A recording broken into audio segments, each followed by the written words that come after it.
All right, we're a few minutes away here with Coach.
Okay, coach is on his way now.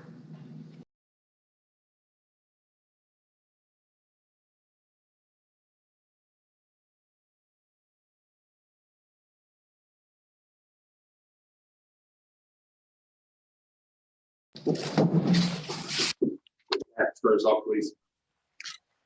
Nate, after two big offensive games,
more physical second half. I probably should have went to the 2-3 zone much sooner than I did as well.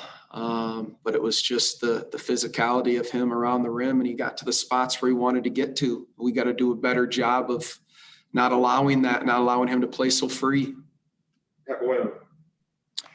you noted that you're at a frustrating point. You've got a game tomorrow night. What's the key to regrouping with such a quick turnaround? Yeah, you're right. It's the regrouping and coming together. There's these games come at you so quick. You got to turn your focus to the next one. Keep sticking together and keep fighting for each other. And it's like you said, there's been some frustrating moments, but through a season, things like that happen. And I'm going to do everything in my power to keep the guys together and keep coaching and work as hard as I can on it and get them ready for the next one. That's my job. Scott Evans. Nate, through the injuries, this being shorthanded, just the team hasn't looked like Pacers basketball in a while. You do have 7 games left. How do you kind of gel, stay together and navigate this very difficult time? Yeah, that's what I talked about for a little bit of time there in the locker room after the game too. There's been like a number of things, a number of challenges throughout the course of the year that can weigh on you a little bit. But again, you got to stay positive. You gotta stick together, and that's where I have to lead on that. Nathan Addison. Hey, Coach, given that you guys face the Atlanta Hawks tomorrow, how do you limit Clint Capella from having another monster double-double game, given that he had 25 points and 24 rebounds in the last matchup? Yeah, physicality, number one with it, just so we can't get free runs at the rim, free runs for the on the glass, or free runs on lobs to the rim. That has to be number one in preparation. The same thing. 1A and 1B is limit any easy buckets that he can get in transition, because he is a rim runner. He wants to run to that rim, and he's a good early sealer. So beating him down the floor, beating him to the spots, and moving him out of that spot early is key. J. Michael. Hey, Nate, getting back to what happened between Coach Foster and Bataze, not asking you if you said there was any, did you address that, I guess, with Goga or your coach? Not necessarily I'm asking for the content of maybe what you said. Was anything dealt with specifically in regard to that? Because it looked very clearly that after Goga made a 3, he said sit the expletive down, and then that led to the blow up. Is that what you saw and heard? Where are you at in terms of how, what happened there, and exactly did you say anything to them specifically about it? Yeah, I mean, I've talked to both of them about it, absolutely. And I'm going to talk to them more about it right after this. I'm going to, find out exactly what was said and in what way, and go from there. But I had individual conversations. And again, they're both trying so hard. They're both competitive. They both want what's best for the team. It just didn't happen that way. And again, with the frustration part of it, it boiled over there a little bit. And we'll come together. We'll come together right after that thing. Any other questions for Coach? Perfect, thank you.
Okay, What's up, guys? start us off, please. Domas, after nights of 150 and 140 offensively, 93 against Sacramento, why do you sense that you're never able to hit your stride offensively tonight? Just couldn't get stops. All five of us have to be connected, and I feel like we had little spurts that we were, but we just couldn't keep it throughout the game. And it was tough. Tony. Domas, after a game like that where you guys only put up 93 and the spat in the game between an assistant coach and a player, what was the vibe and the mentality of the players like in the locker room after the game? We're all good. We're just all competitive. We're all competitive out there. We all want to win. Season's not going as we wanted it to, but we're all fighting out there. Scott. Tomas, as leaders, what have individuals like yourself, Malcolm, Miles, maybe had to do to try to repair what you can here to close the season and keep guys tight? We just got to stay positive. The guys look up to us, and we just got to stay positive, be together. We have to sacrifice out there and do whatever it takes to win. And trying to get guys going, defense and offense. We just need to find a way to play together.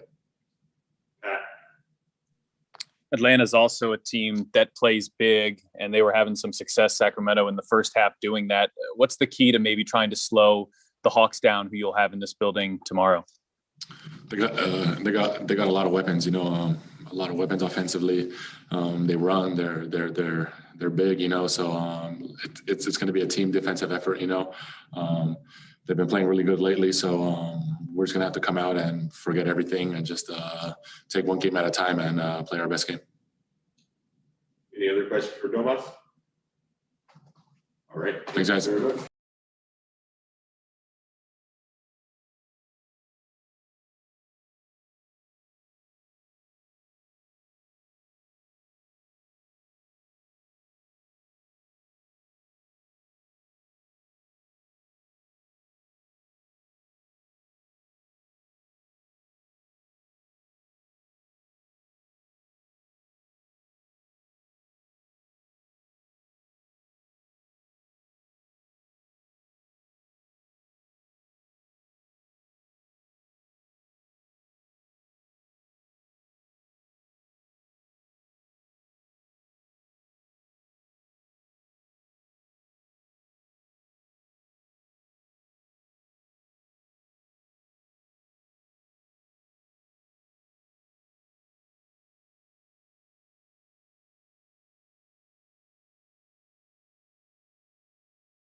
You talking from over there. Justin, as a leader of this team and somebody that always has a good pulse of what's going on, where do you sense this team is here with 7 games left to go?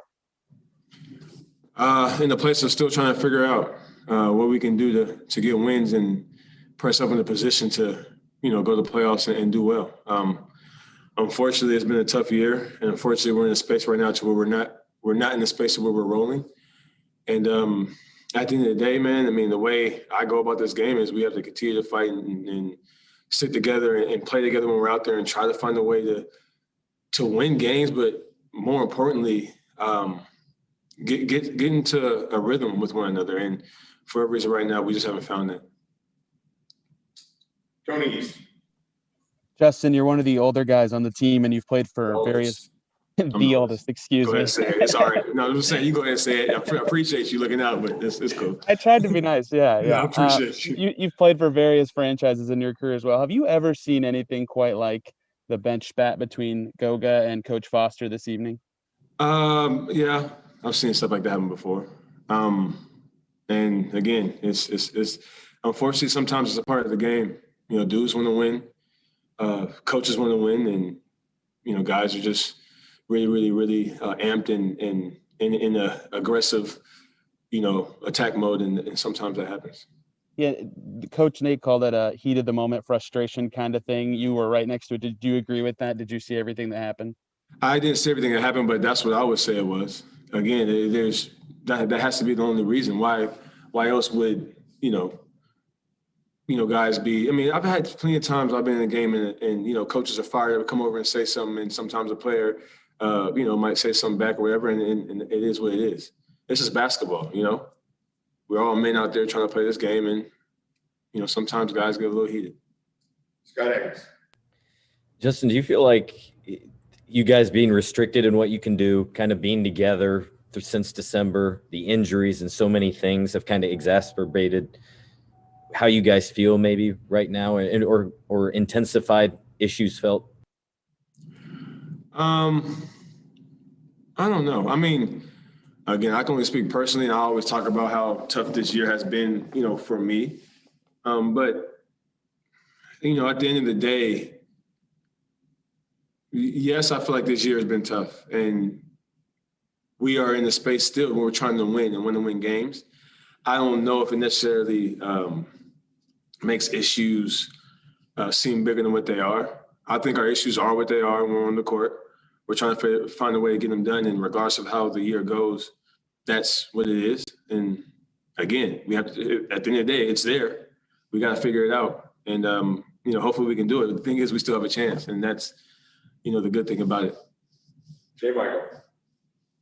Hey, Justin, speaking of issues, instead of with each other as players and gelling on the court, how would you characterize the relationship between the players and the coaching staff? And I would ask you probably this question regardless of the blow up between Coach Foster and Bataze. I don't know if you've heard or paid attention to any of the things that have been swirling around the future of Coach Bjorkgren with the Pacers in relation to how he relates to players and that sort of thing. Do you have a sense of that? Can you speak for yourself personally? What do you think the relationship is? And is it in a positive direction, and does it have to get better? First of all, I don't know much about what's been going around. That stuff doesn't matter, until something happens. Whatever goes around, goes around. And as far as what we're doing here is we're a team. Our coach is in charge. Our coaching staff, they're the guys that make the decision what we're supposed to do, and us as players are going out there to do what they ask to the best of our ability. Obviously, sometimes it doesn't happen great, and we have games like this where we lose, and sometimes it happens well. We have games like OKC when we win, but as far as that goes, that's what it is. We're a team, and that's top to bottom. Pat. Of those frustrations, you don't have a whole lot of time remaining, especially considering there's a game tomorrow against Atlanta. So what is the realistic things that you guys can do, even as quickly as 24 hours from now, to try to get this turned around and in the right direction? I mean, first of all, we got to go over, to be honest with you, the game plan, where we go over, in my eyes right now, doesn't matter. We just have to find a way to come together tomorrow and play hard for one another. We actually have spurts with that tonight, and we have to try to carry it over to tomorrow night where we're playing with energy, playing fast. And we also have to help down on the inside. I think that's obviously not having Miles is something that's been very, very tough for us. And we all know how much Miles means to our team defensively and even offensively in rebounding and shooting the ball and things like that. So we have to find a way to pick up that slack a little better. I think that's a issue that we need to, be better in. We've had times where we've scrapped and done well with it. And, we have times like that night to where they had, 44 points in the paint in the first half, to where we didn't. And so we need to find a way to do that. But, man, the main thing is sticking together and playing for one another. And I think we'll be, okay and put ourselves at least in a good position. Justin, you mentioned the team really not gelling perfectly right now. This is most of the same roster that you guys had last season. And I know that if you knew what the problems were, you'd fix them, right? You've said that before the season, but do you have any idea what could be, of course, do you have any general idea? I know the season's kind of weird and there's some off-court stuff going on right now, but do you have any idea what is causing you guys to have such a worse record than last year with a similar roster? I guess if I say why I think it is, in my eyes, it's like making an excuse. We have to be better, but I will say, even though we have about the same team as last year, there's been a lot of different things that have hit us, guys being out at different times. And, yeah, you would think when a guy comes back, we're all right back in the rhythm and things are clicking. That's just not how it works. So guys being out for a certain amount of time and then coming back, trying to mix that in, having guys play together that haven't played together, that matters. Having guys play that haven't played at all, that matters. Missing Miles, that matters big time, especially defensively. So there's a lot of things that we have gone through this year that we didn't last year. But at the same time, yes, I still believe we're a good team. And, we could talk about, we should this and do that. We didn't. And I'm just in the position of looking forward, trying to be positive and find a way to, again, make something happen with this because we have a chance to do something. Any other questions tonight? All right. Thanks, everybody. All right, y'all. Good night.